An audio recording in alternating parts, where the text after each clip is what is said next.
अस्सलाम। जावेद अहमद साहब, ओबामा इंतजामिया और फौजी क़यादत में इस तनाज़े के बारे में आप क्या कहेंगे? देखिए कि बहुत अरसे से ये बात आहिस्ता आहिस्ता सरफेस के नीचे ये आग सुलग रही थी कि जो अमेरिका की फौजी क़यादत है वो अपनी सियासी क़यादत से तसादुम की तरफ जा रही है। ये मामला आज का नहीं है। वो जो तज्ज़िया निगार हैं, जो तमाम हालात और वाक़यात पर गौर से निगाह रखे हुए हैं, वो इस बात को अच्छी तरह जानते थे कि अमेरिकन फौज अफगानिस्तान में जिस बुरी तरह फंस चुकी है और उसको वापसी का कोई रास्ता नहीं मिल रहा है, और उसके मुकाबले में जो सिविल इंतजामिया है वो किसी किस्म के खतरात क्योंकि उसको नहीं होते, कोई सिविलियन नहीं मरता वहां पर, और वो सिर्फ अहकामात जारी करते हैं, और ऑन ग्राउंड जो मर रहे हैं वो सिपाही मर रहे हैं। तो एक तसादुम की कैफियत बिल्ड हो रही थी, और ये पहली मर्तबा बहुत बड़ी बात जो सामने आई है जिसके नतीजे में American commander in chief Afghanistan का उसने अमेरिकन प्रेसिडेंट पे और अपनी एडमिनिस्ट्रेशन पर एतराजात किए। बुनियादी तौर पर ये अमेरिका की बहुत बड़ी साइकोलॉजिकल मॉरल शिकस्त है। यहां पर यह बात वाज़ेह हो जाती है कि फौज में बगावत के असरात हैं, क्योंकि जनरल मैक्रिस्टल अपने फौजियों के साथ होते हैं। अमेरिका की फौज को जिन इलाकों में जंग करने के लिए भेजा जा रहा है, अमेरिकन फौजी अब उस जंग का कोई मकसद नहीं समझते। उनको ये वाज़ेह हो चुका है मीडिया की वजह से भी, 9 साल वहां से 10 साल हो गए उस जगह पे जंग करते हुए, और किसी किस्म की जंग का ना कोई हदफ वाज़ेह है और न ये वाज़ेह है कि कितने अरसे तक उनको अफगानिस्तान में और रहना पड़ेगा। और एक फौज के लिए ऐसी जंग लड़ना तकरीबन नामुमकिन होता है जिसमें ना तो उसको दुश्मन नजर आता हो, ना उसको ये मालूम हो कि उसका मिशन ऑब्जेक्टिव क्या है, और ना उसको ये मालूम हो कि जंग कितने अरसे तक हमने इस अफगानिस्तान की वादियों में जो कत्लगाह बन चुकी है इस वक्त गैर मुल्की और नेटो और अमेरिकन फौजों की, वहां पर रहना पड़े। तो ये जनरल मैक्रिस्टल को अगर आप फायर करते हैं, अमेरिकन के लिए में डायलेमा खड़ा हो गया, एक क्राइसिस खड़ा हो गया कि अगर वो जनरल मैक्रिस्टल को निकालते हैं तो उसका मतलब ये तो हरगिज नहीं होगा कि फौज के अंदर जज्बात भी दबा दिए जाएंगे, फौज में बगावत मजीद भड़केगी। इस वक्त अमेरिकन फौज का आलम यह है कि अगर आप पाकिस्तान के साथ मामला में भी देखिए तो ओबामा एडमिनिस्ट्रेशन के जो सिविलियन अफराद हैं, चाहे वो रिचर्ड होलब्रुक हो, चाहे वो मुख्तलिफ किस्म के एलाइज हो नेटो में सिविलियन, वो पाकिस्तान पर भी तनकीद करते हैं।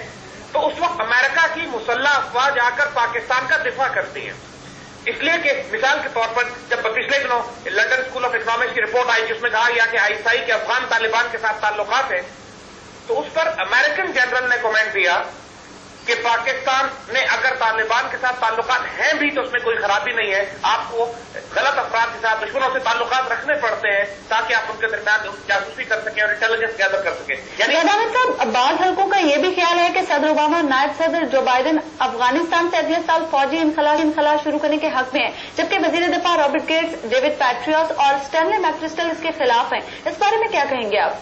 देखिए, जहां तक अमेरिकन एडमिनिस्ट्रेशन का ताल्लुक है, हमने आपसे पहले भी अर्ज किया कि एक तरफ तो इनकी न्यूकॉन्स हैं जो इनके क्रिश्चियन ज़ायनिस्ट जो अपने ग्लोबल एजेंडे के ऊपर काम करने के लिए अफगानिस्तान में दाखिल हुए हैं, लेकिन दूसरी तरफ वो फौजी क़यादत है तो जो बराह रास्त मर रही है, जो न्यूकॉन्स नहीं है, लेकिन उनको उस बैटल लाइन में फेंक दिया, बैटल फील्ड में फेंक दिया गया है और वो रोज कैजुअल्टीज ले रहे हैं और जंग का कोई खात्मा नहीं है।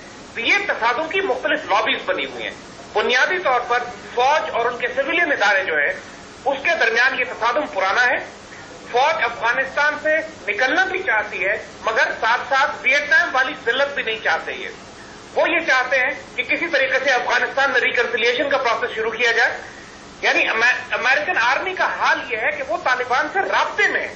यानी ये बात भी एक हैरानकुन है कि करोड़ों डॉलर अमेरिकन आर्मी देती है अफगान तालिबान को ताकि उनसे जंग ना की जाए।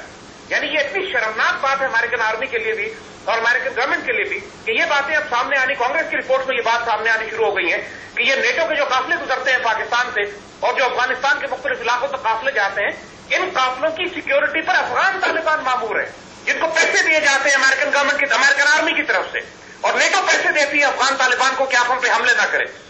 तो एक तरफ तो ये शर्मनाक सूरत-ए-हाल हो चुकी है कि जो इन्होंने अभी साउथ अफगानिस्तान में संगीन का ऑपरेशन किया, मर्जा का ऑपरेशन किया, ये पूरी तरह नाकाम हुए। इस वक्त इनकी casualties almost 6, 7, 8, 10 American NATO soldiers रोज मर रहे हैं और खुदकुशी का रेट इतना बढ़ गया है कि तालिबान ने इतने नहीं मारे जितने अमेरिकन सोल्जर नेटो खुदकुशी करके मार रहे हैं। तो ये तफादुम इस वक्त इनकी डेस्परेट सिचुएशन है अमेरिकन आर्मी की। इनकी सप्लाई लाइन भी अब खतरे में पड़ गई है पाकिस्तान के थ्रू भी, और अगर ये पेमेंट्स बंद करते हैं अफगान तालिबान को तो अफगान तालिबान फिर मजीद कोई रास्ता ही नहीं है इनके पास सप्लाईज का भी। तो अमेरिका तमाम फौजी और गुस्से में आएंगे और नाराज होंगे। तो अमेरिकन एडमिनिस्ट्रेशन को भी यह बात मालूम है कि यह बड़ा नाजुक मामला हो गया है, इतनी आसानी से मैक्रिस्टल को सैक भी नहीं कर सकते, لیکن اتنا سینئر جنرل اگر صدر پہ اپنے عہدیداروں پر اعتراض کرے تو معاف بھی نہیں کر سکتے. تو یہ تو سانپ کے منہ میں چشندر پھنس گیا ہے, نہ اگلے بنے نہ نکلے. تو امریکن ٹوٹل فارن پالیسی جو افغانستان کے لیے ہے اس میں کمپلیٹ کولیپس اور فیلئر نظر آ رہا ہے. یہ وہ وقت ہے کہ پاکستان آرمی کو اور حکومت کو اپنے آپ کو مزید ایکسرٹ کرنا چاہیے. افغانستان میں اس وقت کوئی بڑا پلیئر باقی نہیں بچا ہے اور یہ وقت ہے پاکستان کا کہ ہم جا کے افغانستان کا اسٹریٹجک کنٹرول اپنے ہاتھ میں لے لیں, کیونکہ ہم کارروائی سے بھی بات کر سکتے ہیں. امریکن کی سپلائی لائن اور زندگی ہمارے ہاتھ میں, اور افغان طالبان سے ہم بات کی جا سکتی ہے. اس وقت انڈیا کو افغانستان سے نکالنے کا اور امریکن کے تمام پالیسیز کو ڈکٹیٹ کرنے کا یہ خوبصورت ترین موقع پاکستان کے لیے آ چکا ہے. یہ کولیپس جو انٹرنل کولیپس ہوا ہے امریکن آرمی میں اور ایڈمنسٹریشن میں, اس کو ہمیں بڑی اچھی طرح ایکسپلائٹ کرنا چاہیے آنے والے وقتوں میں. انشاءاللہ وہ خطرات جو ہمیں افغانستان سے پچھلے کئی سال میں ہوتے رہے, اب وقت آ گیا کہ ہم تمام خطرات کا سدباب کریں اور افغانستان میں دوبارہ وہ اپنا انفلوئنس بڑھائیں جو پچھلے 10-15 سال میں ہم گم کر چکے تھے. بہت شکریہ زید احمد صاحب. وقت نیوز سے گفتگو کرنے کے لیے ہمارے ساتھ لائن پر موجود تھے معروف تجزیہ کار زید حامد صاحب, جو ہم سے گفتگو کر رہے تھے. ایساف کمانڈر جنرل اسٹینلی میکریسٹل کی جانب سے صدر اوباما اور ان کی ٹیم پر تنقید کے بعد انہیں واشنگٹن طلب کیا گیا ہے اور یہ امکان ظاہر کیا جا رہا ہے کہ آج انہیں برطرف بھی کیا جا سکتا ہے. اسی حوالے سے ہم سے